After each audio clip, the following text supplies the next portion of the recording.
Hi guys, good morning. How are you all? Good morning, sir. Okay. Thank you, Raghav sir, for that nice intro. That was very sweet of you. So, my name is Nitin, and I've been teaching for 4 years now. All right. So, I'll be taking maths for you. And like he said, please ask as many questions as possible. There are only a few of you right now. So, grab all the individual attention you can. Okay. Hmm. So, and guys, I need to hear voices from your side. Okay. It shouldn't be a one sided monologue. All right. Okay. Please respond. Okay, guys. Yes, sir. Hmm. Okay, few guys are responding. Srivatsan, Siddharth. What about the rest of you? Hmm. Where are you guys? All right, so one second. Just share the screen.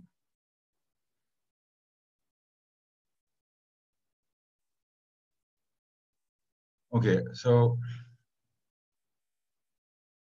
how many of you are trying to get through JEE mains next year? Writing JEE mains seriously, with all seriousness.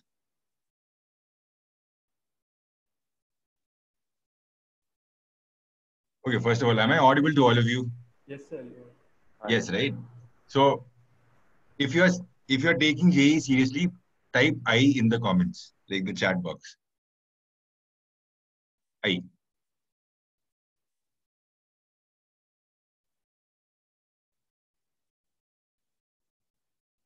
The rest of you are here because your parents forced you to study, yeah? What's the reason you're in this class? Tell me.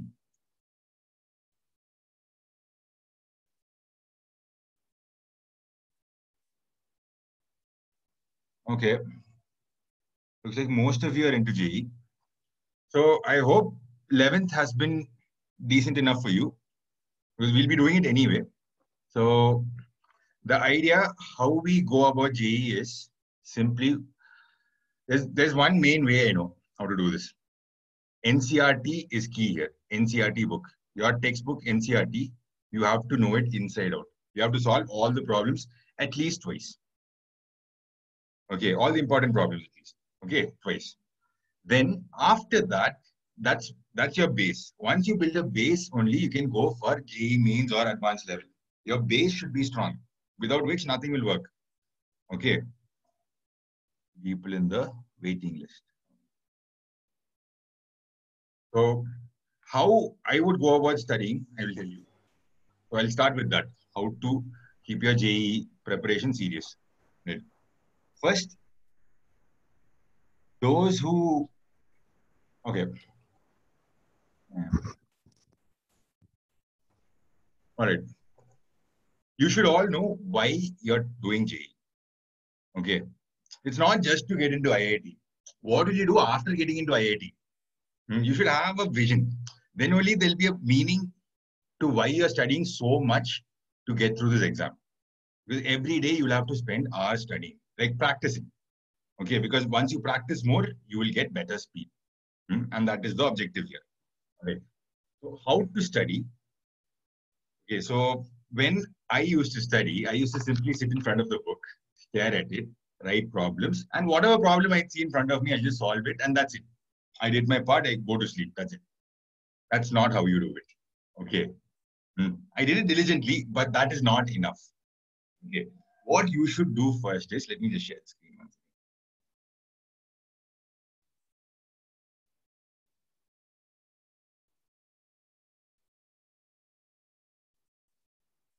Can you guys see the screen?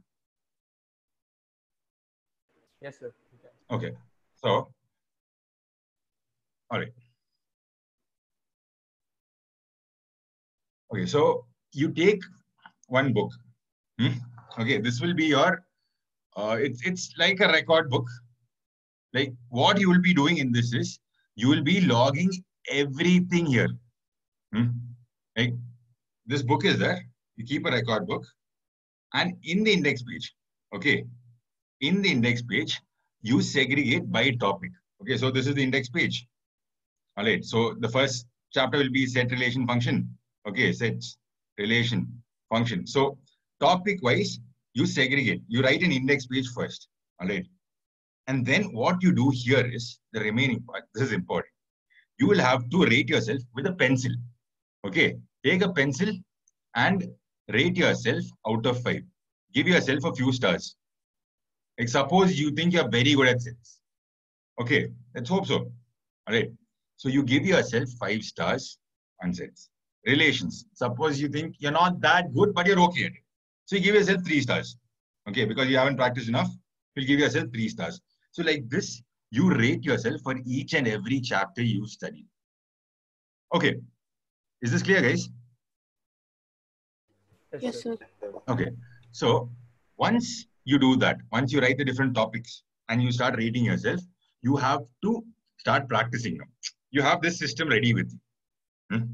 And then the rest of the book, you have to divide it based on these chapters. Okay. So rest of the book, you'll put 20 pages for sets, 30 pages for relations and functions, like that, and so on. You'll split it up. Okay. And then whenever you practice, okay, you will record, you'll log, what all will you log? You'll log all the mistakes you make. Okay. You'll write all the mistakes you make. Whenever you write a test and you get stuck in a question, suppose you saw a question from sets, you thought you were 5 out of 5, and when you solve, you realize you get stuck at a particular point. Remember, if you don't fix that then and there, later on, when you come across a similar question, you will make the same mistake again. The chance of you getting stuck at that same point is high. All right. So you are trying to nullify that. Okay. So whatever mistakes you make while solving, that you write it in that book. I told you, right? The index page and the remaining, the rest of the book is there, right? So you split it by the chapter, and in each chapter, you write the mistakes you made. All right. And then when you study the chapter again, you will see parts that might not seem familiar to you at all, even though you know for a fact you studied it before. Okay. So those concepts, okay, it just means that those concepts are not solidified in your head yet. You have to go through them again. All right. So just keep a note of that concept. Write your mistakes, write those concepts in that book, in order of the topics. All right. When you do this continuously, day by day. So you did this one day. Next day, what do? You open this book. Whenever you're beginning math, you open this book. You go through the list of your ratings. Suppose you missed one question, right? So what do? That's why I said use a pencil. You rub 1 star out. Okay. So you are 4 out of 5 on sets. So you need to practice a little more. Once you're more confident, you can solve more. Give yourself the 5th star that time. Does this make sense, guys? Yes, sir. Yes, sir. Yes, sir. Okay, so this is how you study analytically. You're not just blindly opening a book and waiting for something to happen. Like studying really doesn't happen that way. You will have to take, proactive effort and get to the top. Okay, and we are here to guide you through it. Is this clear? Will you try it with math? This method of studying? Yes, sir. Yes, sir. Okay, Yes, sir. you have to be very analytical with this. All right. Now, once that is done, okay, so once you have a system set up, you'll have to start practicing with all your mind. Okay, so whenever you study math, you will be studying as if you are a mathematician. Whenever you do physics, you will study it as if you are a physicist. And chemistry, yeah, you know what. Okay. All right. So with that intention is how you have to study. It's very tough to repeat it every day, but that's why I said you should know why you're doing JEE, what you will do in IIT once you get through. Okay, so that is a personal question of yours. So that you should have your own answer for it. Okay. Any answer is fine, but you should have a reason why you're doing this. All right, guys. Now, so I'll be teaching you math, and I want to prove to you that math is not as tough as it looks. A lot of people are scared of math, and that's because you see the people in the front row raise their hands and tell the answer in half the time of you reading the question. That's only by practice. You practice, you will get there. Okay. They have practiced little before you. That's why they are able to say that. Okay. So don't get scared of math. All questions, I'll be coming to you with problems, but don't worry. All the problems have solutions. Okay. I just want you to find out a way how to go about solving this. All right. So let's start with a simple question. What is 43 square?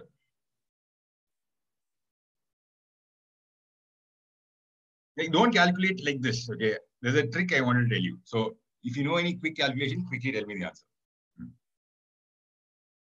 Don't do 43 into 43 and calculate. It will take too much time. How do you do 43 square? 40 plus 3 the whole square. Sorry? Sir, 1848.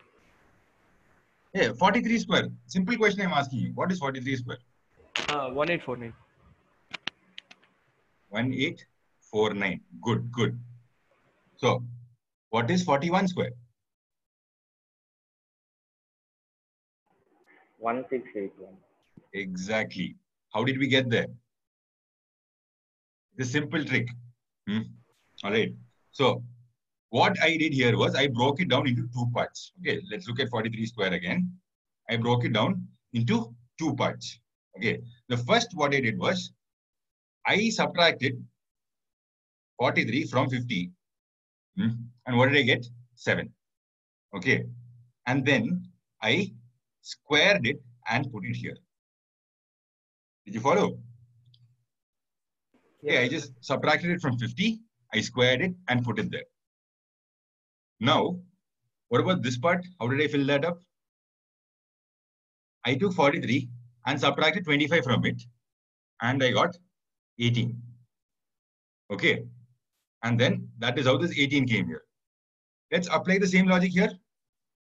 Okay, subtract 41 from 50, you get 9. Okay, you take the square and put it here. Are you following, guys? yes, sir. Yes, sir. Right. Okay, so what about the first part here? How do you get this? 41 minus 25. Exactly. Okay. Now, how do you do this? Sorry, 56 square. 55 square is a simpler trick. All right. 56 square. How do you do that?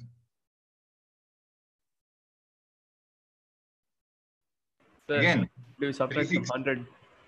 No, subtract from 50 only. Continue with 50. Don't worry. Go for it. Okay. The same method works for 25 to 75. Okay, guys. The same method works for 25 to 75. We'll be trying to find out why it works. That's the point of this discussion. All right. So 56 square, what do? You subtract 50 from it, you get minus 6. Okay, that's what we did, right? 50 minus 56 square, and then we put it there. Okay, and then here, what do? You subtract 25 from this. What do you get here? 31. 31. Exactly. So your answer is 3136. This is how you find any square like this quickly. All right. I'm sure some of you already knew this, right? Method. So, do you know why this works? So this, look, finding a square is something all of you have done before. Okay, in 9th standard, 10th standard, now you've done this enough number of times.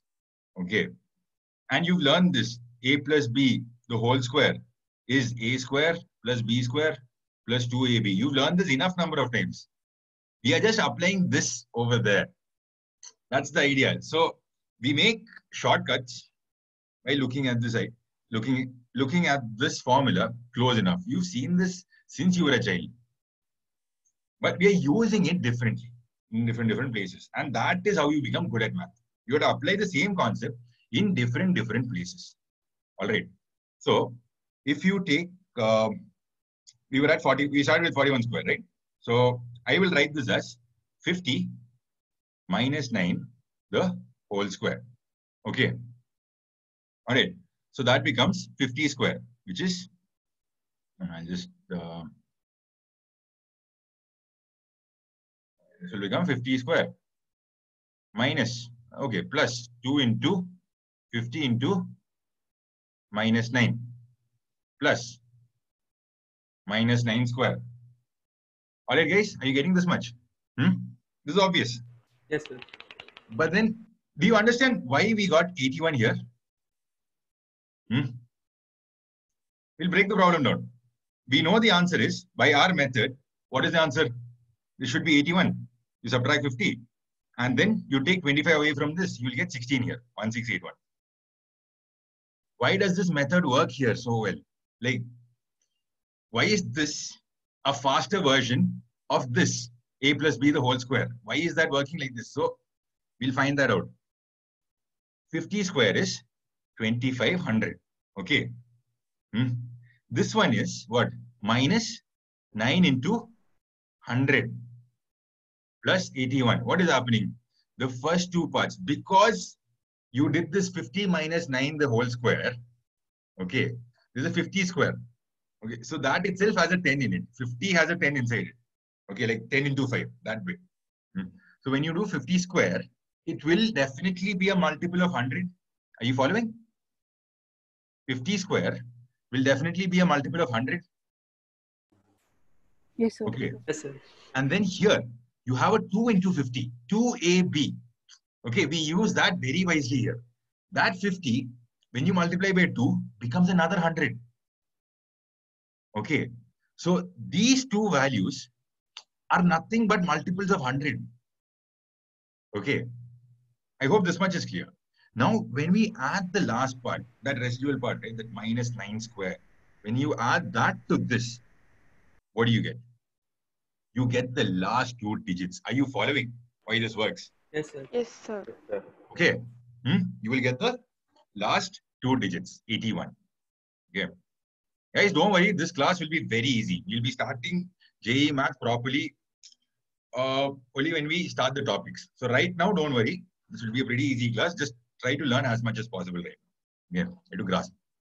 Now, the next part. What did we do here? I did a 25 minus 9. Okay. So, 25 minus 9 is 16. And that is what is coming here. But what did we do? I took 41. 41 minus 2. Okay. I said 41 also minus 16. So, this is another way of bringing 16 out.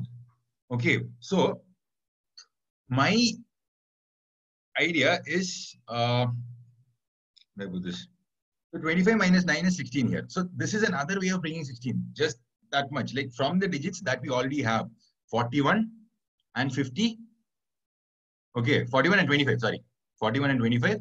You subtract them, you will get 16 here. Are you following this? Is this fairly easy? Yes, sir. Okay. So, I will teach you what you can do from 75 to 125 whole square. Okay, let's go there. This method is clear, right? Let's try another question for namesake. 39 square. What do you get? Come on. 39 square. Come on, guys. What do you put here? You'll break it into two parts. Okay, what do you put in the two parts? You put? Guys, can you respond? 50 minus 39. 50 minus 39, the whole square. What does that become? 14, 121. 11 square, which is 121.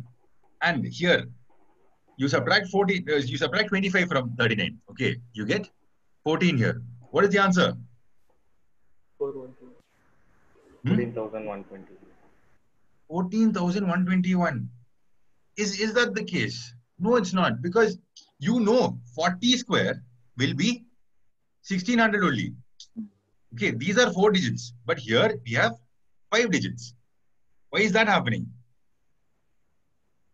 Sir, do we have to add 1 and 4? Exactly. We carry it over. This 1, right? I carry it over into 4. Basically, it becomes 1521. Are you following? Yes, sir.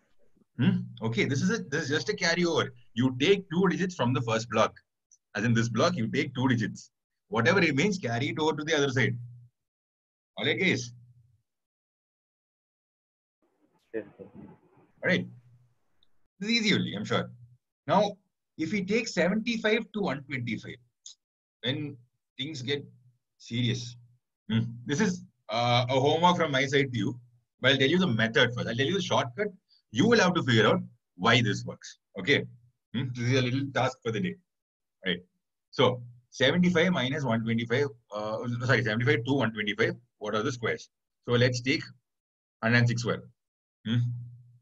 Okay. 106 square. What do we do? So what I do is first step is 106 minus 100 will be 6. Okay, guys? I take the 6 and add it to 106 itself. What will I get? 112. 112. Yeah, tell me. Were you asking any doubt? No, sir. We said 100. No, sir. Okay. All right. So 6 plus 106 becomes 112. I'm just telling you what the method is. Okay, rest is for you to deduce. Now, what is 6 square? 36. 36. What's your answer? That's it. Got it? I'll try again. We'll take another method. 107 square. What happens here?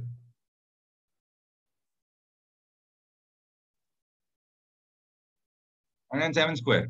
You have 114, 49. and 7. Exactly. You take 7 and add it to this. 114. And then the remaining 2. What do you do? 7 square. 49. Done. That's your answer. Are you getting this, guys? Yes, sir. Yes, sir. All right. Then suppose you want to do 99 square. What do you do here?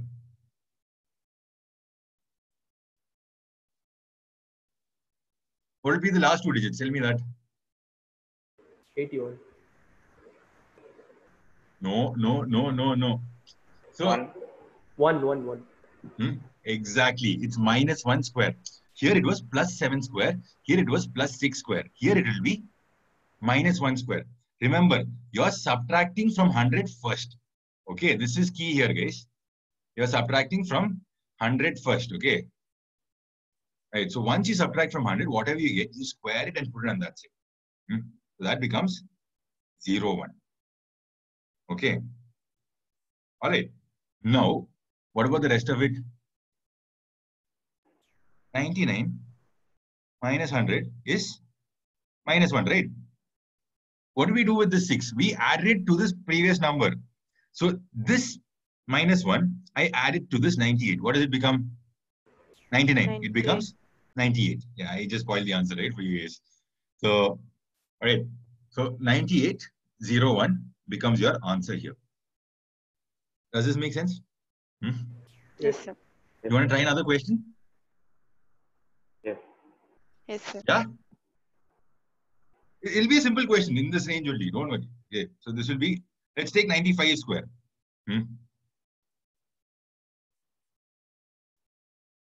Okay, 95 square. What do you do here? Doesn't look like a 9 properly. Yeah. So you know your number here will be minus 5. Hello. 9025. 9025. Yeah. So this becomes 25 and 9025. Okay. Do you know another trick for solving squares that end with 5?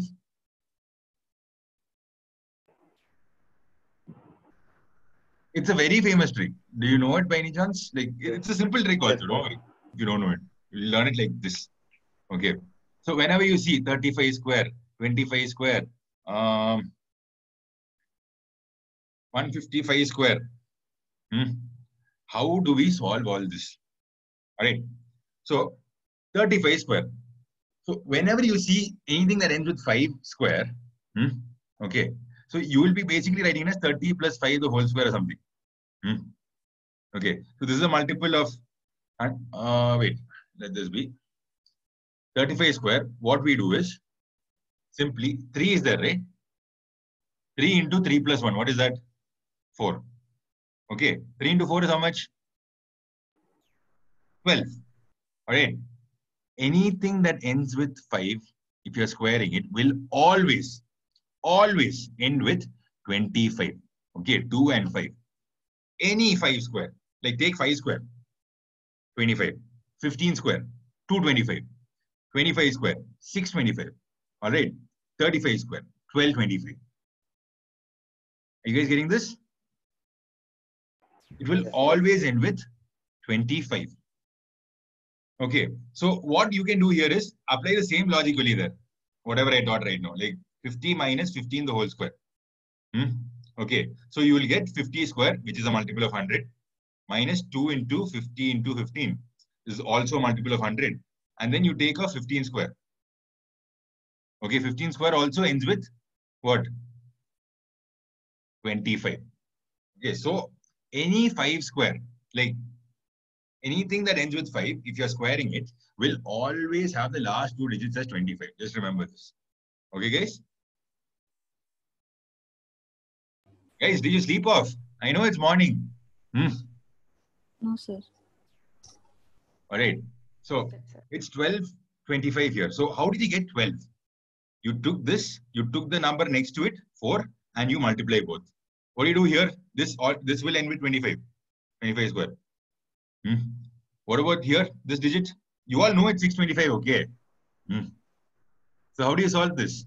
Into 2 3, into sir. 2 3 3. into 2. 2 into 3. 2 into 3. Into the next number. Now, here, this will also end with 25. This looks much tougher. 155 square. But what are you doing here? What will you fill here? You will fill 15 into 16. 16. And that becomes 240. Okay. So it becomes 24025. So any square you guys can handle, right? From now? Yes, sir. Yes, sir. Like in seconds you can handle, right? Okay. So, yeah, that's about squares. So let's try set relation functions. Let's start with the idea of sets. Okay. Right. So what do you know about a set, guys? What's a set? Collection of objects. A collection of objects. Okay. Collection of well-defined objects. Nice. Very nice. Correct. A well-defined collection of objects. All right. So here in the chapter sets. Okay. Yeah. It's nothing but a well-defined collection of objects. All right. So these objects are nothing but the members or elements in the set. And the collection is it's also called as a class or an aggregate. And well-defined is very important here. All right. So if I say,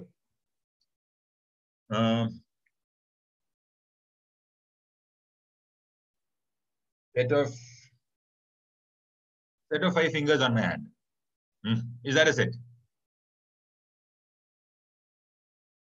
Yes, sir. Yes. Yes, sir. Yes. It's these 5 fingers. You can see it. All right. Now, the set of the 3 best. Okay, the set of 5 best singers in India.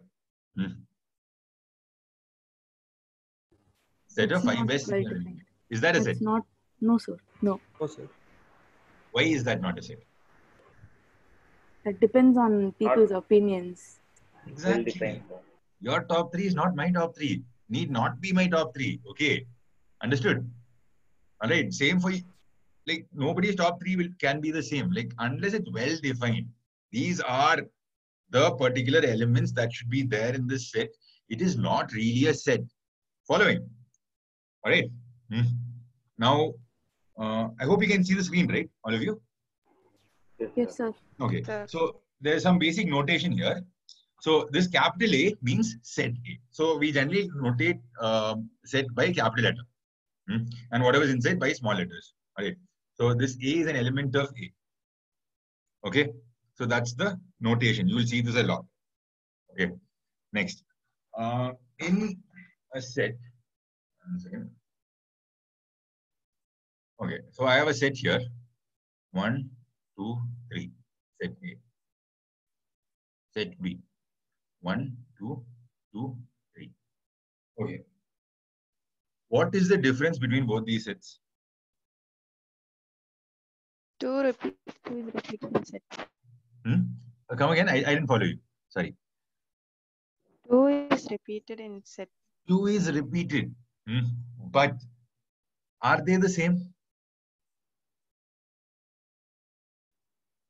Like the repetition does not matter here. Okay. So it should be distinct elements in the set. All right. So it's not like this does not become a set, but this is equivalent to writing 1, 2, 3 itself. It's the same thing. How much ever you repeat the elements, if you write 100 times inside this, it's still counted as 1, 2, 3 only. Okay. There's nothing wrong about this, but this is the apt way of representing it. All right, guys? Yes, sir. Yes, sir. Okay. Yes. Any doubt? Please ask. Please ask. Okay.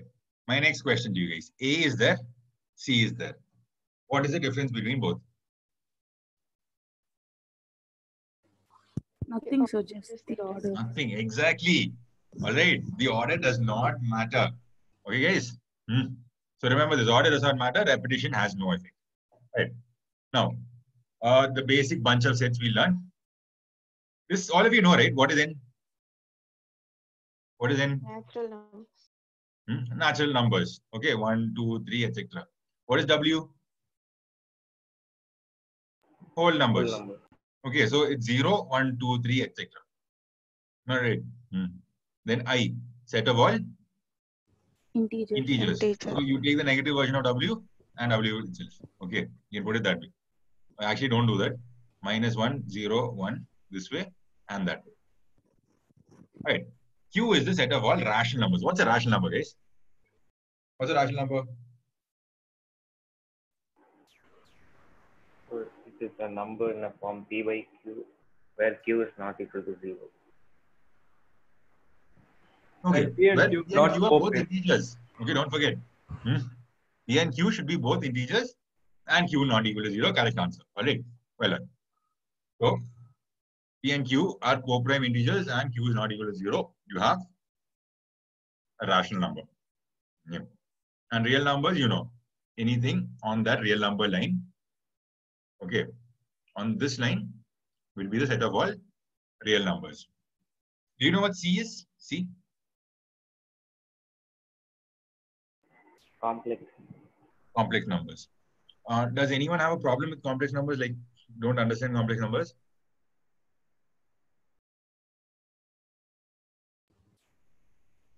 You know what complex numbers are? Yes, sir. What is it? They have an imaginary component to them. They'll have an imaginary component to it. Exactly. All right. It starts with I. And I is the root of -1. So this is where the imaginary numbers start from. Okay. It's based on the fact that you can't put any negative number inside the root form. Whatever that comes out of it will be from another dimension. Okay. And that is taken as imaginary numbers. All right. Now, representation of sets. There are two ways of representing a set. I'm sure you know all this. Okay. Roster form is listing them out one by one. Set builder form is listing it in such a way that the property is enunciated there. Okay. The property is shown there. Like x such that x is equal to 2 and like here, I try to represent the same set in two different ways. This is a set of all odd numbers. 1, 3, 5, 9, 1, 3, 5, 7, 9, etc. Here, it's the same thing in set builder form. Okay, guys? All right. So this is the same thing in set builder form. So it's not like there's a unique set builder form to every set. You can take one set and use set builder in many different ways to represent the same set. Okay. Roster happens only in one way because you're listing everything out properly in that set. Okay. But set builder form, it need not be unique. It can be in how many ever ways possible. Okay. That really doesn't matter. Next, something you all know. What is cardinality? Number of elements in each set. All right. So this will have a few different notations in a way. This is not used much, but this is still used. Then over here. Okay, so this is the Okay, cardinality. Now, type of sets. So you guys know what an empty set is? No elements inside. No elements, exactly. It's called phi, or you represent it this way. Okay. Both are the same. Okay, empty set. Right. So,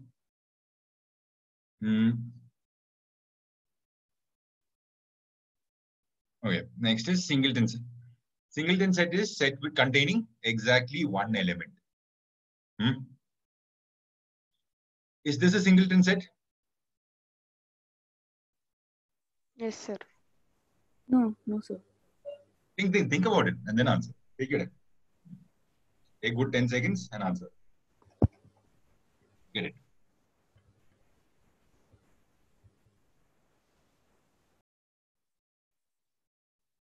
What do you think? What do you think? Yes, sir, it is. Stevenson thinks it is a singleton set. Okay. Siddharth, what do you think it is? I think it's a singleton set. Sorry? I think it is a singleton set. Singleton set. Okay, okay. Sanjana? It's a singleton set. Singleton set. Harish, what do you think? No, sir. Rahul? Sir, it's a singleton set. Singleton set. Okay. All right. So singleton set is right. What is the single element here? What is the single element here? The element is Null set. exactly the element itself is the null set. Okay, this is the element inside. So these curly brackets represent a set. If you put nothing inside it, it becomes an empty set. Or without the curly bracket, you can represent it like this. But when I do this, this is nothing but representing it this way. All right, it's a set, empty set inside a set. Okay. Now, what's a finite set? What's an infinite set? It's based on the cardinality. Okay, if the cardinality is finite, you have a finite set. Basically, number of elements is countable. It's finite. Like, even if it's zero, zero is also a finite set. Okay. Null set is a finite set. Right. Now, infinite set is the set of all real numbers, things like that. Okay, guys. You'll have infinite elements. Are you getting this, guys? Any doubts here? No, sir. Okay. Next comes equivalent sets and equal sets. What is equivalent sets?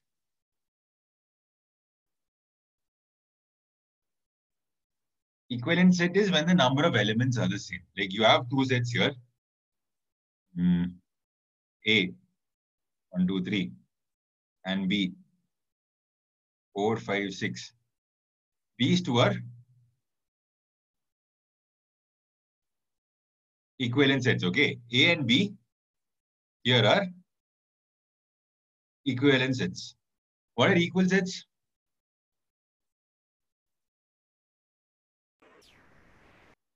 The elements are the same. Exactly. Like what we did before, remember? 1, 2, 3 and 1, 2, 2, 3. Even if the repetition happens. Okay. Like 1, 2, 2, 3 actually has a cardinality of 3. Alright, that previous example I took here.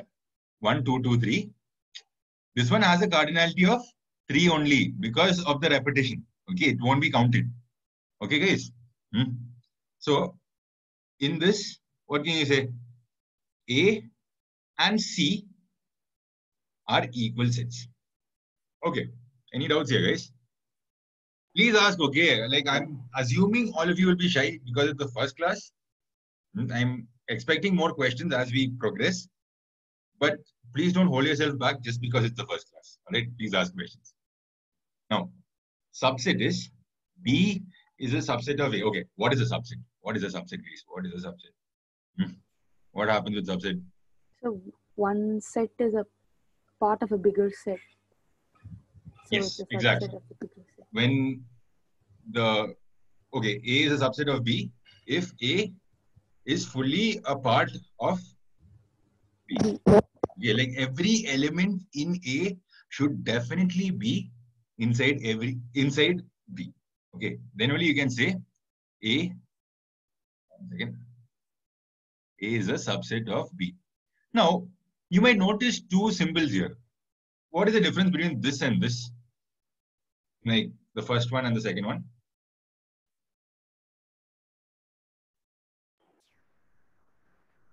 Both A and B are equal. In the first case, Both A and B are equal. okay. Both A and B can be equal. All right. It is subset or equal to. Okay. This means it is subset of B or A is equal to B. Now, what is that distinction? Okay. So when I say A is a subset of B, I'll have to draw B here first.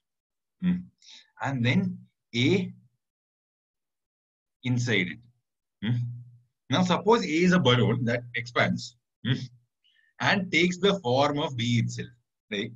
Like this was B, and all the elements inside B are here. Okay. So then you're talking about A being equal to B. This is A being a proper subset of B. All right. Okay, guys. So this means it's a proper subset of B, which means B will have at least one element more than A. Do you understand? Yes, What sir. proper subset is? B should have at least one element more than A. Okay. Now here, B can be equal to A or A can be a subset of B in the first case. Here, B can never be equal to A. It will have at least one element more than A. Is this clear, guys? Yes, sir. Yes. Yeah. Right. So, okay, now every set is an improper subset of itself. A proper subset contains, now that's fine. Okay. Now, if you have a set A equal to 1, 2, 3, okay, A is equal to 1, 2, 3. Okay, 1, 2. What are the subsets possible? What are the subsets? A is equal to 1, 2. 1, 2, 1, 2. So the set of all subsets is called the power set. Okay, remember this. So I'm just drawing the power set of A. All right. So what are the subsets here? One element is like this. 1. The next one will be 2. The next one will be 1, 2. Is there anything else? Null set. Null set. You know this. You know this already. There'll be null set. Okay. So you have to understand that null set is the universal subset. Okay. Alright, guys. Yes, sir. Null set will be the universal subset. It will be a subset of everything. Now, all of you have done PNC before, right? Permutation combination. Yes, sir. Yes, sir. Okay, and binomial theorem. Okay, cool. So you have two elements here. How many ways do you pick one element out of them? From 2, you pick 1. 2C1, right? That's what I'm talking about here. This 1 and this 2. You got two cases there, right? How many ways do you pick two items here? 2C2. Okay, and this is what picking 0 items. What does this come up to total? 2 power 2, right? Do you understand this connect? The permutation combination connect? Yes, sir. Anyone who's having trouble with this?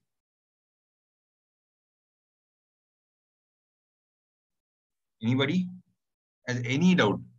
Like however silly it might sound, no problem. Just throw it at me. Okay. Maximum I'll do is make fun of you a little bit. Like don't feel anything. All right. Just ask. Just ask blindly, whatever it is. Okay. So I hope all of you got this. Please ask, okay, if you didn't get this. So 2C1, 2C2, 2C0, you add them all up, you get 2 power 2. Binomial theorem also you must have done. Sum of all the coefficients, okay, will become 2 raised to m. All right.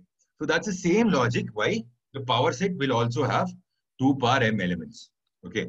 So here, total number of subsets of a set with cardinality m will be 2 power m. You all understand this? Guys, Yes, sir. any point you want me to discuss again? Till now, we've covered a little bit only, but still, anything to be covered? Like anything you want me to discuss again? No, sir. No? Okay. Thank you for answering though. Once again. So there's a question here. I'm trying to bring the question out.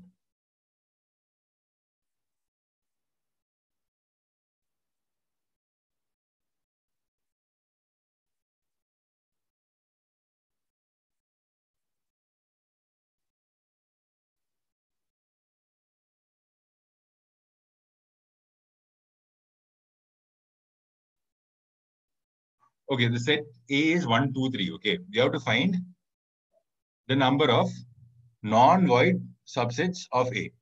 Your task is to find the number of non-void subsets of A. All right. Okay, guys. So how do you do this? Non-void subsets of A. A is 1, 2, 3. So how many subsets are there in total? There'll be 2 power n. 2 power 3, which is 8. 8 subsets are there in total. Okay. Can you see the screen, guys? If I write here? Yes, sir. Yes, sir. Okay. So you have to find number of non-void, non-empty subsets of A. How many are there? 7. 7. 7. Okay. Number of proper subsets of A. 1. Proper subsets. No. You're talking about null set, which is the universal subset, I think. Right. It's not 1. It's not 1. What are the number of proper subsets of A? 7. Sir, it's 7. 7 again. Oh. Because the improper subset I'm talking about is this. Okay, the one that is equal to it. Okay, guys? This subset is what you should remove. This is the improper subset. Okay? A itself. All right. Now, number of non-void proper subsets of A. How much is it? 6. 6. 6. Okay. Now, suppose the question was different. A has n elements in it. All right. You have to find the number of non-void, non-empty subsets of A. How would you do this? 2 power n minus 1. 2 power n minus 1. Okay. Second one. Number of proper subsets of A. Again, 2 power n minus 1. You just remove the full set, the set A itself. Okay. Here you remove the null set. The third one. What do? You remove both of them. Okay. You got this? Yes, sir. Yes, sir. Okay. Lovely. All right. Now, we discussed, right? The set of all the subsets is called the power set. Okay. Yes, sir. This power set, how many elements can it have? Power set.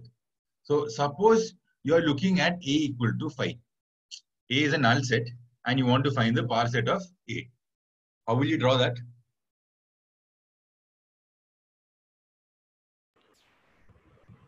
Another bracket, null set. Sir, set of null sets. Will be one element Set of null set. Lovely. Okay, exactly. Correct. Well done there. All right. Right. It's the set of null set. Correct. Yeah. So how many elements does it have? N is equal to 1. 1. Okay. So I told you, right? Power set will have how many elements? 2 power m elements. So m here was 0 in our case because it was a null set. That's why we're getting 1 element. Are you all following? Yes, sir. Okay. Yes, sir. This is pretty easy topics only right now. Okay. So any doubts do you have till here? We'll be solving a little tougher question. That's it. Any doubts here? No, sir. No, right? Okay. So,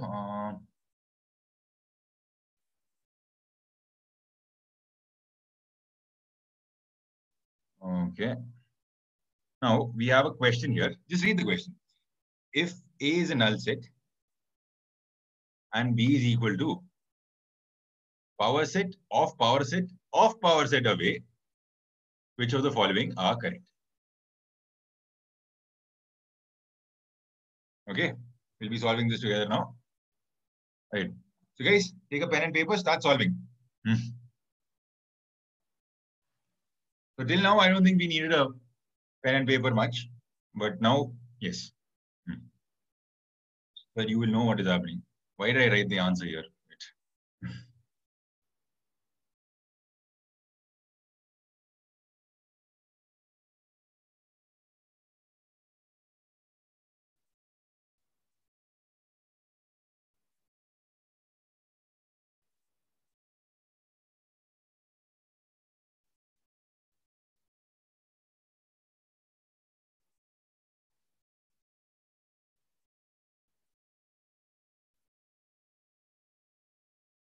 Are you able to proceed with the question? It's given that A is a null set. All right. And then you have to find the power set of A. What is the power set of A? We just discussed that right now. It will be a set which contains a null set. All right. And then what is the power set of A? Just tell me how many elements will it have? How many elements will the power set of A have? 2. Exactly. 2 raised to 1. Because this one's power set is what we're taking. Okay. 2. Correct. So what will the elements be? One is this element phi and then phi itself. Okay.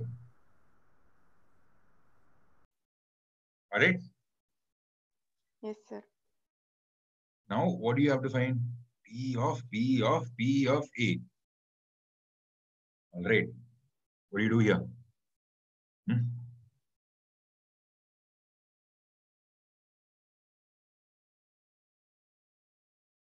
One is the universal subset phi.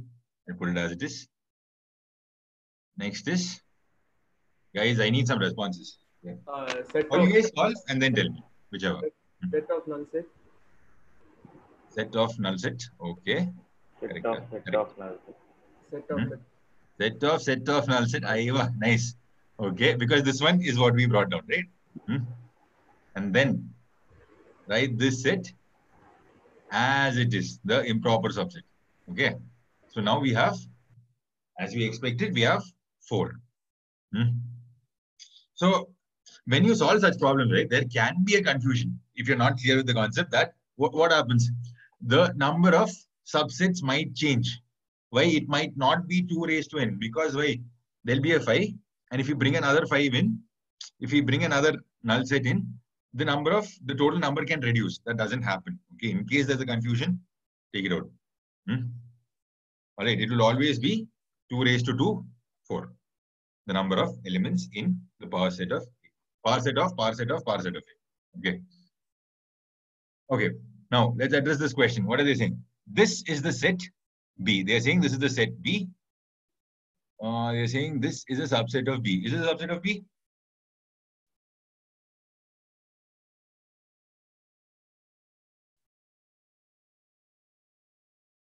Sir, what does the first option say? What does the first option say? No. I just wrote it. I wrote the same thing twice, basically. Okay.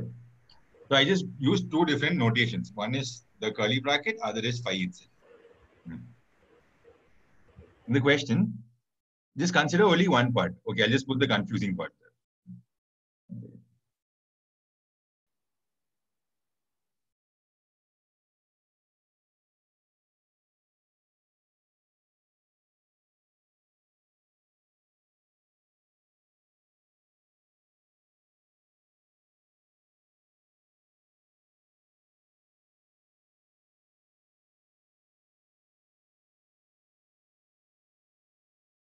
Okay, so just forget the right-hand side of this options. It just looks easier, that's all. That's why I put it there. Right. So here it just means the first option is nothing but what? This is a subset of B. Is it a subset of B? Yes, sir, it is. Yes, sir. Of course. Null set is a subset of anything. All right. Okay, even if it doesn't have an element, null set will be a subset of it. Okay. All right. Now, so this is check. Now, what about the next one? This is a subset of B, is it? Yes, sir. Yes, sir. Basically, you're talking about this is a subset of B, and that we see here. Okay, it's definitely an element. Next, over here. This is an element of B. Is it an element of B? Yes, sir. Yes, sir. Absolutely. Okay. And this is an element of B. Is it? Yes, sir. Yes, sir. Yes, it is. It is. All right. So you got the idea, right? Subset is just like taking element out. Like 1 at a time, 2 at a time, 3 at a time, 4 at a time, how much ever. Did you understand? Okay. Now, okay, next is something all of you already know. Universal set. What's the universal set? What's the universal set, guys? A set of everything, including the set. Exactly. Everything including? The set that we're considering. Exactly. Yeah. All the sets taken under consideration will be under universal set. All right. Now, you also know what a Venn diagram is. Did you know it was also called Venn-Euler diagram? It's called Venn-Euler diagram. Okay. It basically, you use a closed surface, like a circle is what we normally use, to represent elements. Okay. So suppose you have 1, 2, 3, 4, 5, 6. Okay. You have these many items in your universal set. And then what I do is I draw a closed figure to represent numbers. To collect a bunch of numbers from this, bunch of elements from this. So like I create two sets here. One is A, one is B. A has 1, 2, 3, 4, 5. B has 4, 5, 6, 7, 8, 9, 10. Okay. So this can be more neatly represented this way. If you remove the elements, it will look less cluttered and more beautiful, and then you have your Venn diagram. Okay. Now A is a subset of B. A and B are not equal sets and have some common elements. Okay, let's draw it. Let's draw it up. How does it look when A is a subset of B? How did it look? When A is a subset of B, you get A Inside B. inside B. Correct. That's it. When A and B are not equal sets but have some common elements, what are we talking about? Something like this. Okay, the one we drew before. All right. Then A and B have no elements in common. What do you do there? Break circle. Exactly. What are these sets called when they have no elements in common? Disjoint Disjoint sets. Disjoint sets. Okay, in probability, you must have learned something also. Mutually exclusive. Does it sound familiar? Yes, sir. All right. So all of that is the same idea. Okay, it's just disjoint. There's nothing common to both. Mutually exclusive. All right. So when A and B have no elements in common, they're like this. Okay, they're split. They're disjoint sets. Correctly, what he said. All right. Now comes some basic set operations. Union. What is union? Like union of A and B. Like how do you say it in words? Both A and B. Exact. Not in both A and B. In either A or B. Okay, that's the idea. Okay. All the elements that can be in A, it can be in B also. Okay. If you're saying both A and B, you're using this area alone. Okay. Are you following, guys?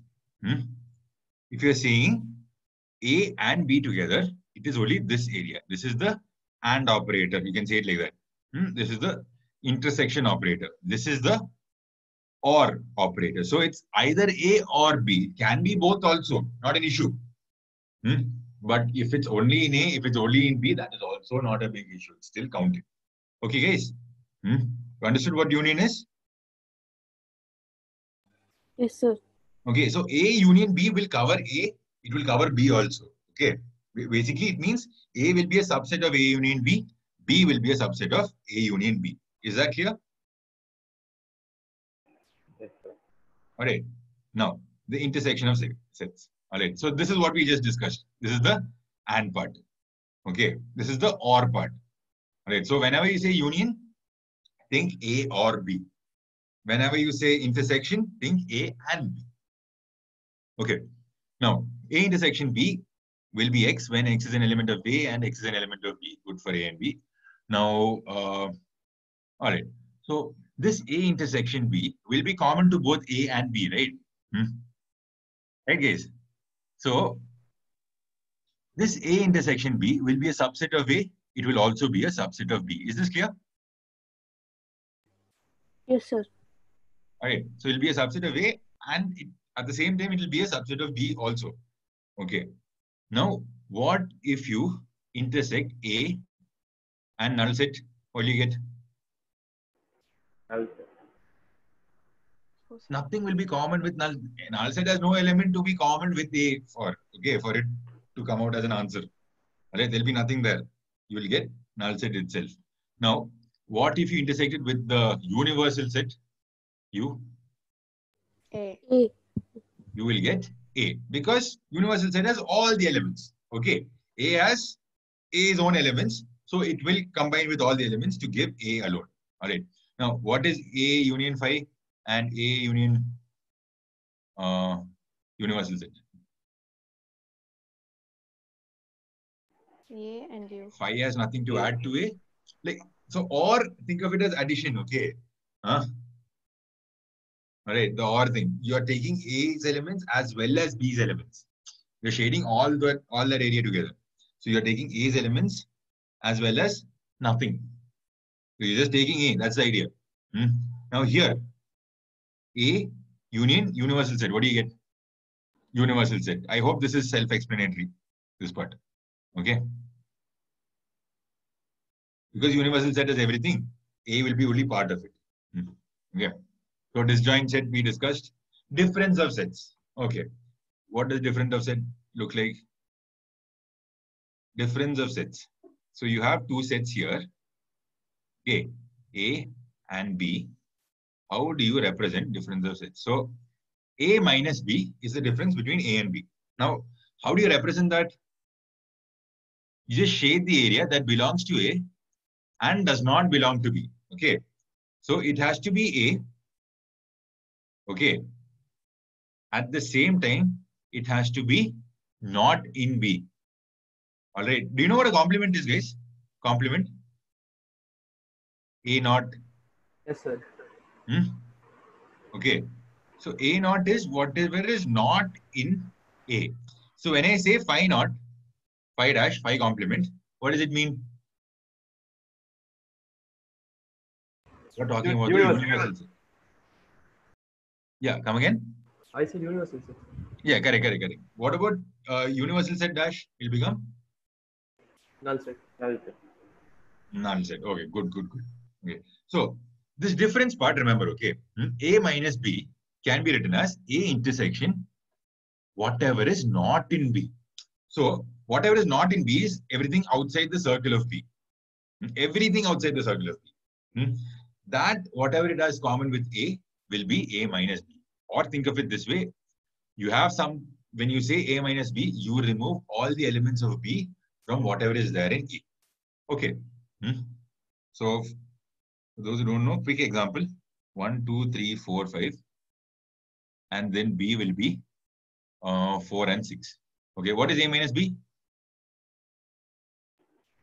1, 2, so B will 3, be 2, 5. 4, 6. 1, 3, 5. 1, 3, 5. Excellent. Okay. All right. I hope everybody got this. Okay. This is for those who haven't revised this in a long time. All right. Next comes symmetric difference. What is symmetric difference here? So in symmetric difference, what do we do? It's A minus B along with B minus A. Okay. All right, guys. A minus B along with B minus A. So A minus B union B minus A is the symmetric difference. Do you understand why it's called symmetric difference? By looking at the figure? Yes, sir. Yes, sir. Sir, Okay. I have a doubt. Please So ask. what is the difference between A complement and A minus B? No, like why is it different? Because A complement is also Okay. So A complement means whatever is not in A. Okay. okay. Right. A complement means you have a rectangle here, basically the Venn diagram. You have a circle here, which is A. A complement is whatever is outside A. Don't touch A, but everything outside A is included in A complement. Okay. The thing about A minus B is that actually what are you doing here? A is included. Okay. So B will have some portion inside A, which will be taken out of it. Okay. So A minus B is from inside A. Okay. A dash is fully outside it. Does that make sense? Yes, sir. I think I meant like B complement or something like that. Like whatever the elements which are not in A. Okay. What's the difference between A complement and B minus A is what you're asking? Yeah. Okay. So then this becomes B and this becomes A. So, okay. So the difference is the area outside the box. Oh, okay. Okay. So here the entire area outside the box is taken in the first case. Oh. All right. The second case, what happens is we don't take the entire area outside it. No. We are subtracting A from it. Yes. Which means we are not considering any element of A. That is true. But do we take all the elements outside A? No.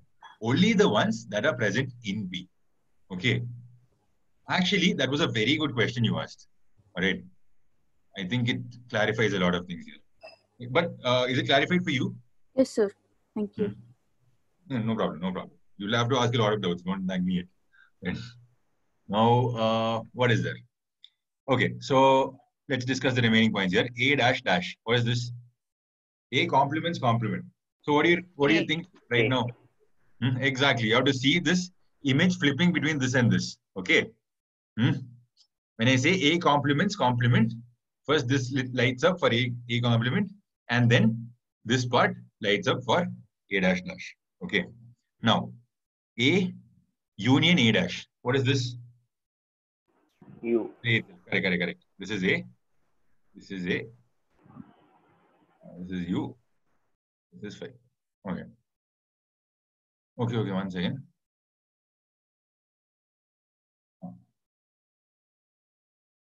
All right. What is A union A dash? U. Exactly. It's a universal set.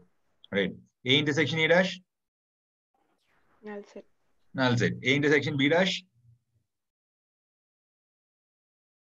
Guys, A intersection B dash? A minus B.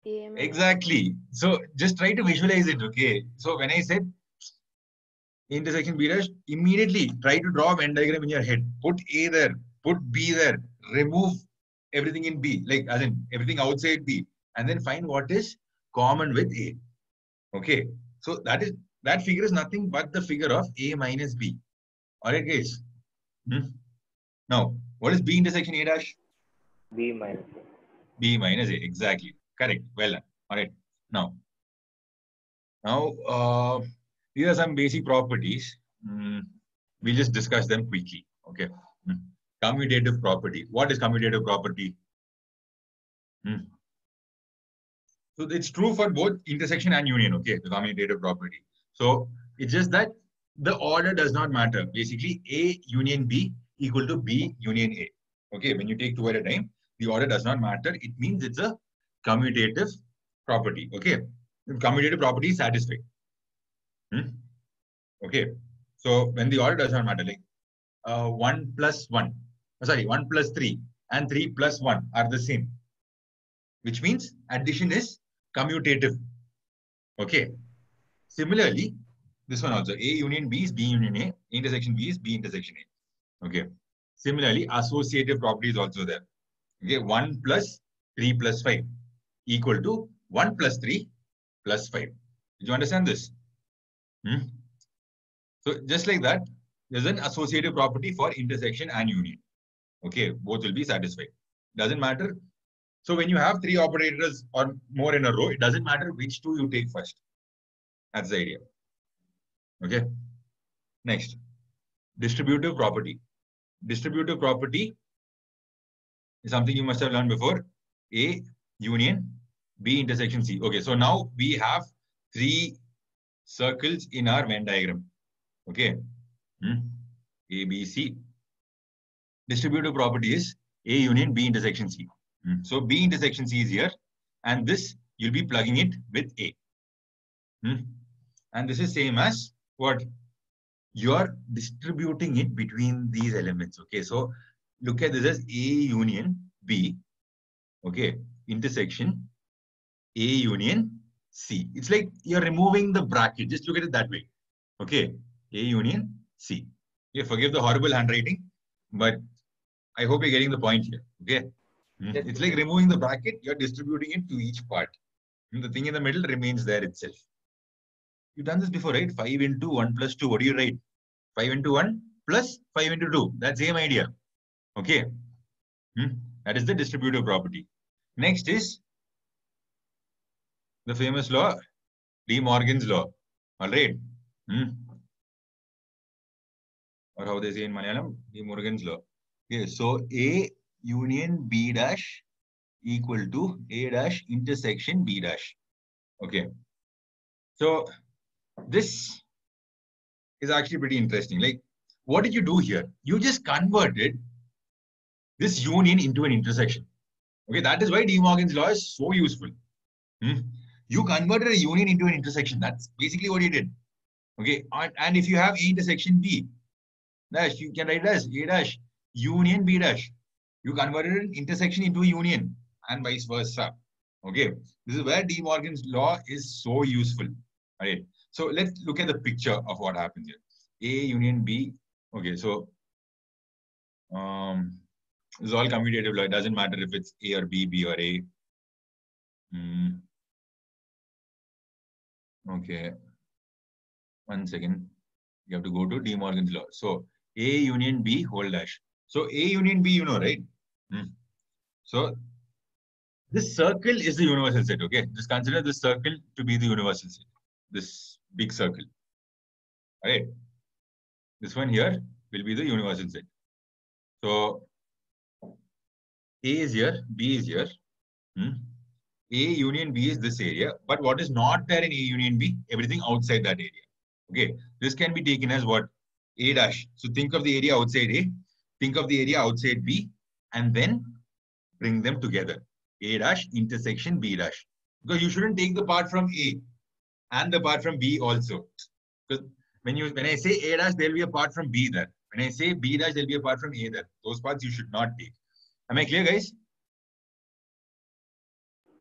Yes, sir. Yes, sir. So far it's okay? 1 second.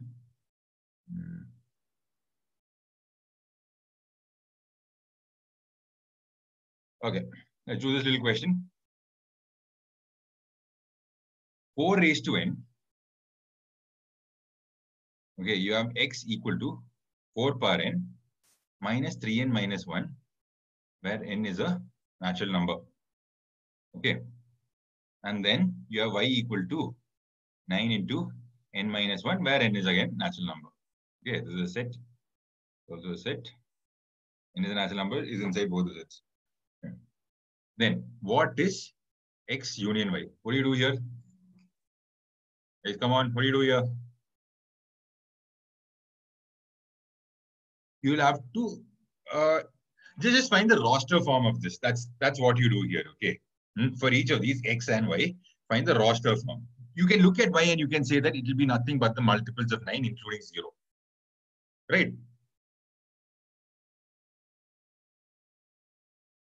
Guys, are you listening? Yes, sir. Right. So just look at the set y. The set y is nothing but 9 into n minus 1. And n starts from 1 onwards.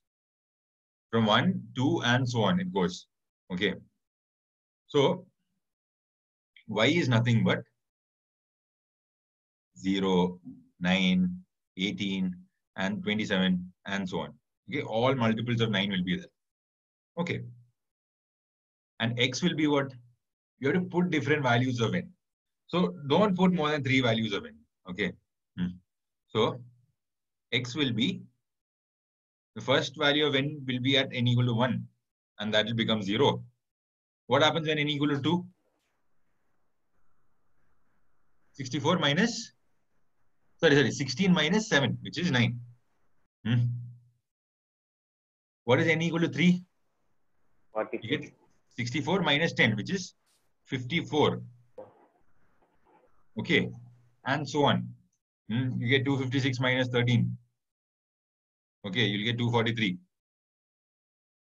And so on. All right, so these are also multiples of 9. Okay. These are also multiples of 9. Okay, so here what happens is that x union y will be what? Y. It will be y itself, all multiples of 9. Okay. Another way of doing this is using binomial theorem. If you forgot, it's a quick refresher. 3 plus 1 and 4 raised to n. Okay. So there'll be NCR 3 raised to n minus r 1 raised to whatever, doesn't matter. Okay. So these terms will be added up together, right? So NC0 3 per n all the way up till NC n minus 1 3 plus NCN into 1. Okay. Here what happens is, okay, the term before this will be NC n minus 2 into 3 square. So from this term onwards, okay, from this term onwards, counting backwards, we will get all multiples of 9 added together. Everything will have 3 square. The term after that will have 3 cube, and so on. Okay. So I will write this as 9k plus, what is NC n minus 1? It's n itself into 3 plus 1. Guys, if you don't remember this, don't worry. I'll be covering this chapter again from scratch. Okay. But if you remember this, please use this as a refresher. Okay, this will be useful. All right. So 9k is the first part. This is 3n. This is 1. And in our question, we are subtracting 3n and 1 from this. Okay. To get x, you have to subtract 3n and 1. Okay. So you get a multiple of 9. Okay. Certain multiples of 9. Not all multiples of 9. We get certain multiples of 9. That is what you're getting here. Okay. I hope you're able to see both sides of the same question. Okay. Any doubts here, guys, with the binomial part? Please ask if there's anything. If you want me to increase the font size, also ask. No doubt. No doubt, sir. No doubt. Huh? Okay. All right. So then we'll move into cardinality. Okay. So again, something you already know. Let me start drawing again.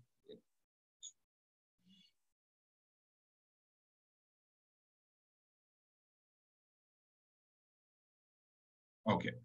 So n of A union B. Okay, let's look. Okay, let's look at the text here and we'll draw a diagram. Okay, so we are talking about A and B, so there are only two elements, A and B. N of A union B. What do? N of A is what you add first. And then what do you add next? N of B. B. B. Okay. What's the problem here? You've added N of A intersection B twice. Okay. This area has been added twice. So you remove it once. Okay. Then only you have N of A alone plus N of B alone plus N of A intersection B. Understood? Yes, sir. N of A alone as in only this part. Not by N of A, I meant n of A alone plus n of A intersection B. That's what I meant by n of A. Okay. By that definition, I hope you understood what we're doing. Okay, we are adding this part, and this part separately. That is our idea. For that, we take n of A, n of B, and subtract n of A intersection B. Now, n of A union B, okay, will be equal to n of A plus n of B in one case. When there is no overlap happening, when that A union B, A intersection B is 0. Okay. Are you following? When A intersection B is 5, sorry, not 0, then it is 5. When the cardinality of A intersection B is 0, that is when this will be equal to what? N of A union B will be n of A plus n of B. That's the only case when this can happen. Okay. Okay, because otherwise there'll be a number in between. N of A intersection B will always come in between. Okay. So this is done. N of A minus B. This is obvious, right? Is equal to n of A minus B. What do you do here?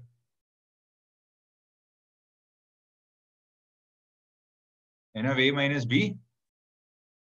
You take A. You take n of A.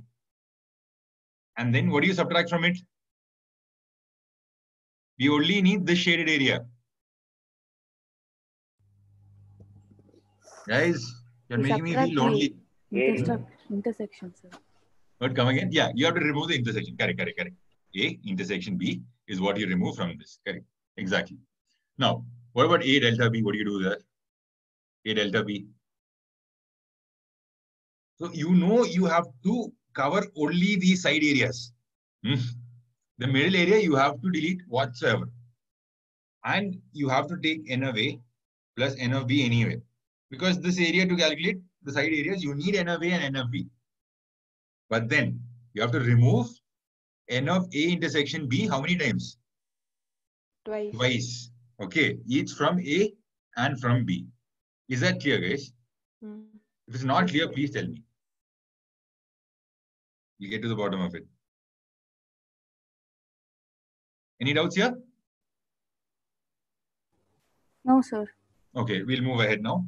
Now, A intersection B intersection C. Okay, this should be interesting.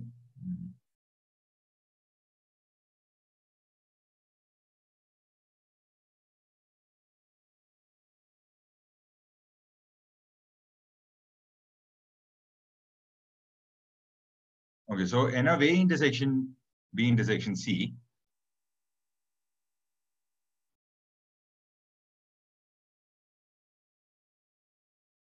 All right.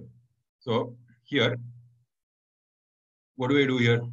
So what happens if I add n of A plus n of B plus n of C? I'll divide into areas 1, 2, 3, 4, 5, 6, and 7. Okay.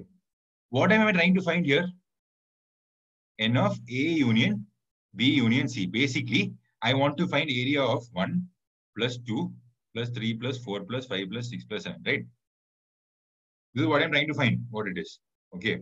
So when I do n of A plus n of B plus n of C, what am I doing here? I am adding 1 plus 2 plus 3 plus this thing for sure.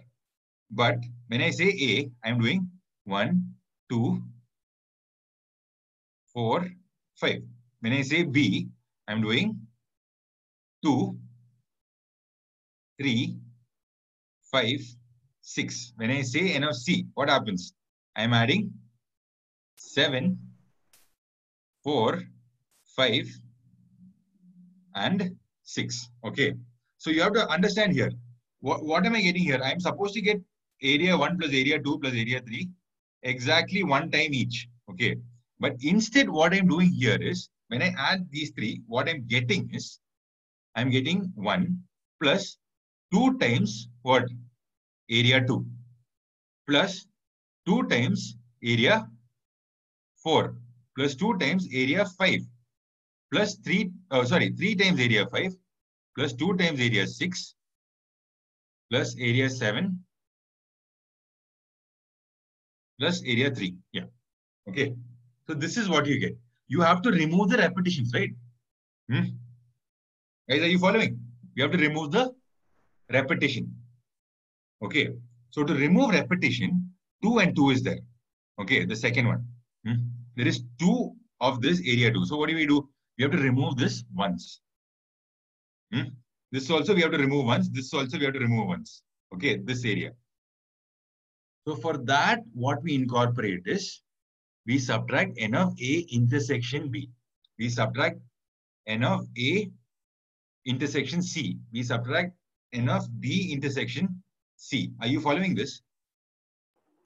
So when we subtract all of them once, what happens? We are removing 5 at this area 5 from this at the same time. Okay, each and every time we subtract one of these, we are removing 5 as well. Okay, so each time we subtract one, this is taken care of, this is taken care of, and this is also taken care of, area 6. But the problem is, this area number 5, is also removed 3 times. Okay, and that area goes missing here. So what do? We add that area again. All right, that is why I add the plus n of A intersection B intersection C. Is this clear? Yes, sir. Yes, sir. All right. Now, okay. Now, if they are asking questions like pointed questions, like in exactly 2 of the sets, number of elements in exactly 2 of the sets. All right. So, what are the areas we're talking about? Just look at the area number here. Tell me that.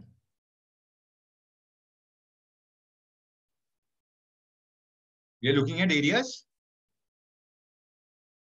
Number of elements in exactly 2 of the sets, guys. What are the areas we're looking at? You can see this, right? 1, 2, 3, 4, 5, 6, 7. Which are the areas which areas am I talking about? 1, 2, 3, 4, 5, 6. No. We are looking only for the areas like that are there in exactly 2 sets. So we are looking at areas 2, 4, and 6. Are you following? Yes, sir. Sorry, sir. These are present in exactly 2. Like 1, 3, 7 are present exactly in 1. 5 is present in all the 3. Okay. 2, 4, and 6 are present in exactly 2. Okay. So once you do that, Kani, what do you do next? You bring in the values. So to find 2, 4, and 6, what do? A intersection B, A intersection C, B intersection C. You add all of them up together. What's the problem with adding all of them up together? You unnecessarily add area 5 thrice, right? And how many times do we need area 5? How many times, guys? 3, sir. Yeah, we need it 0 times. We don't need it at all. Okay, but we have it 3 times. Okay, so that's why I remove this minus like n of A intersection B intersection C thrice. Okay. All right. So what is the area that denotes the number of elements in exactly one of the sets? You're looking at 1, 3, 1, 7. 3, and 7. Correct. Exactly. So how do we do that? So we add n of A plus n of B plus n of C. Okay. When you do that, what happens? There are 2 of 2s. There are 2 4s. There are 2 6s and 3 5s. So we have to remove all of them together. Okay. So to remove the 2, 4, and 6s, what I do is minus n of A intersection B, n of B intersection C, n of A intersection C. All right, twice. And subtract all of them. But what's the issue with that? 5 is removed 3 times. Exactly.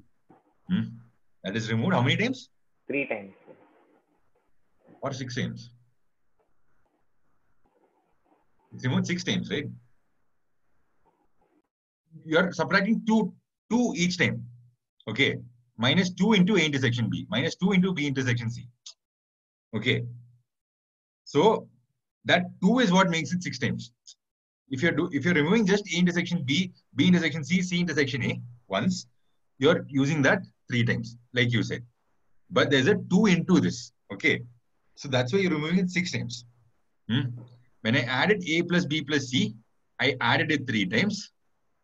Okay. I added it 3 times. And then when I remove 2 into this thing each time, I'm removing it 6 times. But how many do I need? I need 0. So what should come here? I have to add it 3 times. That's how 3 times this came. Is this clear, guys? I'm rushing through it because you've done this before. But is this clear? Yes, sir. If it's not clear, please ask. Okay. It is very easy. And I want all of you to understand this properly. Okay. Now, let's try one question.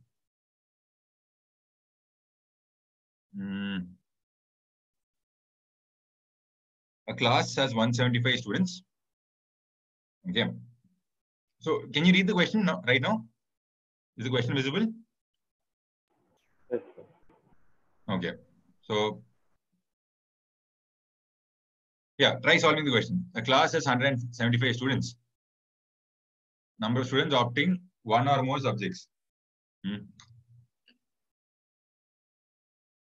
So what are they saying here? One second. I'll draw the diagram.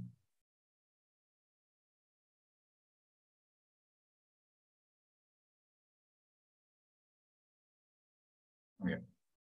Finally, we are solving a problem. Class has 175 students. So we'll take the universal set as 175 items. Okay.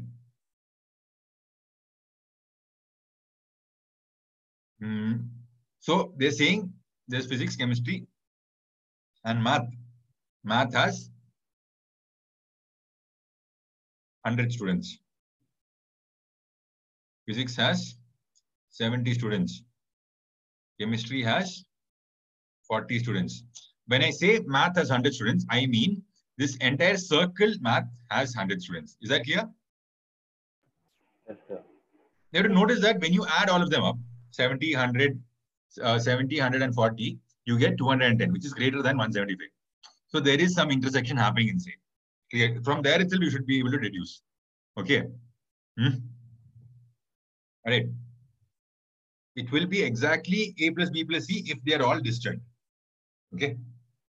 But there are people who have taken multiple subjects at the same time. So that is what we are trying to find. Okay. So math and physics is 30. Math and physics is 30. Then math and chemistry is 28. Physics and chemistry is 23. All right. So what does, okay. And then physics, chemistry and math is 18. Okay. This is 18. Right. Okay. Number of physics, chemistry and math is 18. The question has been laid out on the board. Now, can you quickly solve it? What do we know here? We know that PCM is 18. Okay. So we know that math and physics together is 30. Did you get that? Math and physics together is 30. Basically, this highlighted portion should have 30 elements. What does that mean? Here there should be how many elements in this space? 12. Exactly. All right. Now, maths and chemistry has how many?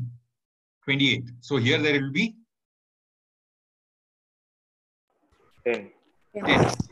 Sir, is the answer 60? We'll find out. I'm actually not sure. I'm solving it right now as we speak. Okay, sir. Yeah, I'll tell you right now. No worry. So 18 is there. And then this area. What about this area? This is physics and chemistry. This will be 23. So there'll be 5 here. I'm just trying to solve the problem first. So math, I know the total is how much? 100. 100. What am I trying to find? How many students have opted for math alone? So this is what I'm trying to find. So I found this, right? I was actually wasting my time. I shouldn't have. Had I known I'm only looking for math, I wouldn't have even looked at this part. So I know that this full circle comes out to 100. 100 equal to 12, 18, 10 plus x. Okay. So x is equal to, yeah, you're right. It's 60. Who said the answer right now? Sir, Srivatsan. Srivatsan, huh? Yeah, correct, Srivatsan. Thank you. X is 60. All right. Let's try another quick question. Yes, sir. Okay. All right. So AT, BT. Okay, this question looks complicated, but it's frankly nothing. All right. Just try to understand the question first. All triangles will have three sides. So starting from a largest side to smallest side, we'll name them C, B, and A. Okay. All right. So they can be equal, but in a non-increasing order, it'll be C, B, and A. All right. So X is the triangle where the smallest two sides have the same length. All right. Y is a set of triangles where the largest two sides have the same length. Are you able to follow this in the question? Or are you getting scared looking at the question? What is happening? I can understand. No, sorry, come again. I can understand, sir. You cannot understand? Okay. The question is meant to confuse you. Okay, these questions are meant to scare you.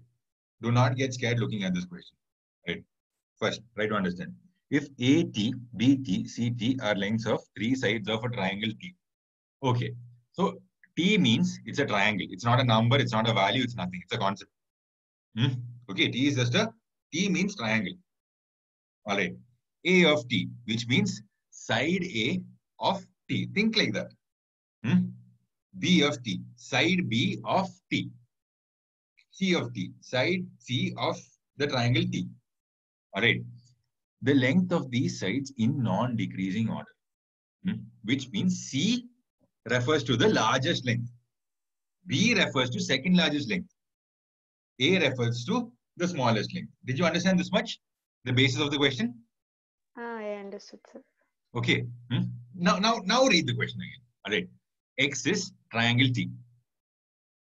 Okay. All triangles such that A of T equal to B of T. What does that mean? The smallest two sides are the same. Okay. Y is B of T equal to C of T, which means the largest two sides are the same. So X and Y basically refers to what? Isosceles triangles. Okay. But Yes, it's in such a way that the shortest two sides are the same, the largest two sides are the same. Okay. All right. So the T is the set of all triangles possible. Okay. Now, what are they asking? Set of all equilateral triangles. How do we represent as a set, like using X, Y, and T? How do we do this? Set of all equilateral triangles. Equilateral triangle means, what is equilateral triangle? All sides and all angles are equal. All should be the same, right? All the sides should be same. Not just the biggest two sides and the smallest two sides. All of them should be same. So, if I take X intersection Y, what are we looking at? Are you understanding the idea? B.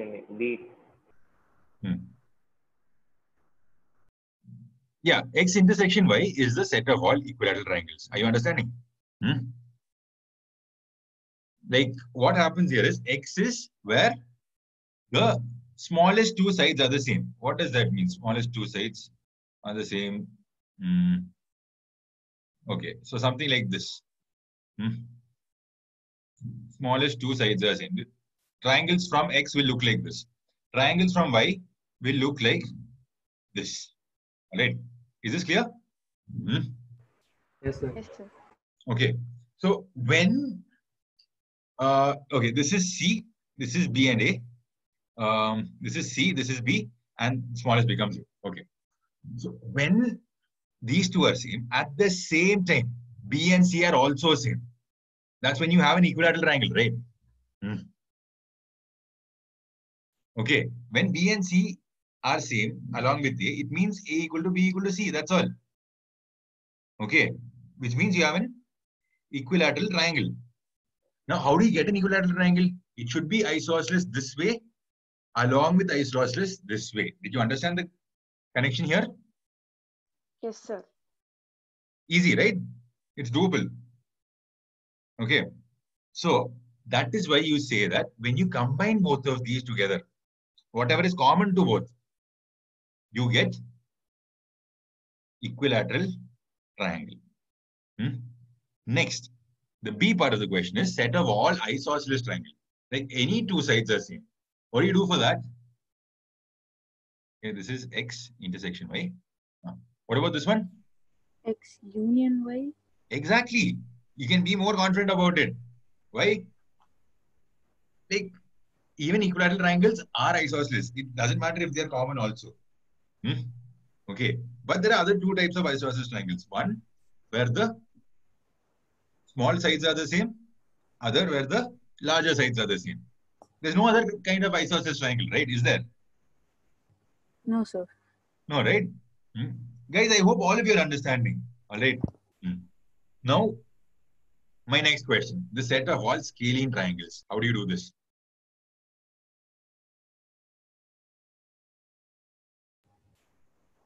Set of all scalene triangles. So X union Y complement. X union Y complement. Excellent. Well done. Well done. Okay. But the thing is, in our context, you're almost correct. Okay. It's not fully correct. It's almost correct. In our context, T is the set of all triangles. T minus X union Y. Exactly. Exactly. That's the right answer. Well done. Okay. Well done there. All right. So I'll just remove this part of this question.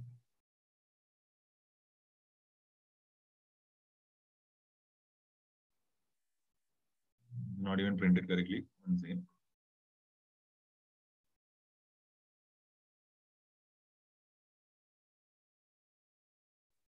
Okay. So look at the question and tell me the answer, no? Let's see how this went. Let A be a set with M elements and B be a set with N elements. And assume M less than N. Give maximum and minimum. Write the question down, please. This will be your homework question. For the next class, you come with this question solved. All right.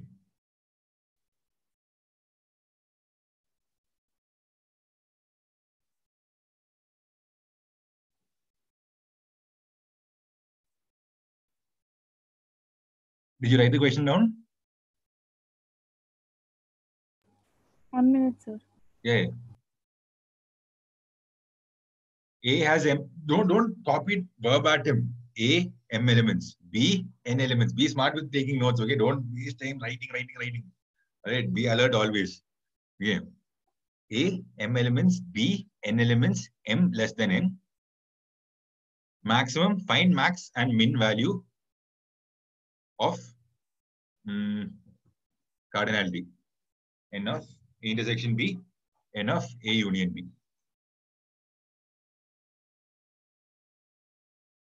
Have you written that question? Yes, sir. Shall I move ahead? Quickly? Because there's one more question I want you to write. This has nothing to do with the syllabus, but I want you to solve this. Can you copy this question down? Whatever you see, just take a screenshot. You can see, right? There's some blanks and all I put. Yes, sir. Yeah, just take a screenshot.